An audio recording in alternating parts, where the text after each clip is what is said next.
Ayos. Saan ka na naman? Nabili ang halo-halo. Na? Halo-halo. Anong halo-halo? Ayun. Special. Oh, ayos. Special halo-halo. Hindi tayo magtitipid ngayon.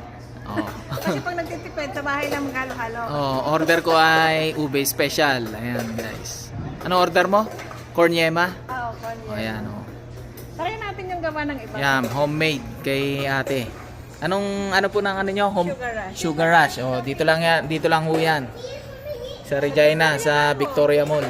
Victoria Mall, sugar. Oh, pwede pa i-adjust ni ate yung ano nyo, templado kung diabetic kayo, pwedeng asin na ilagay niya. Oh, ayos. Creator ka pala, kuya. Opo. Oh, ayan.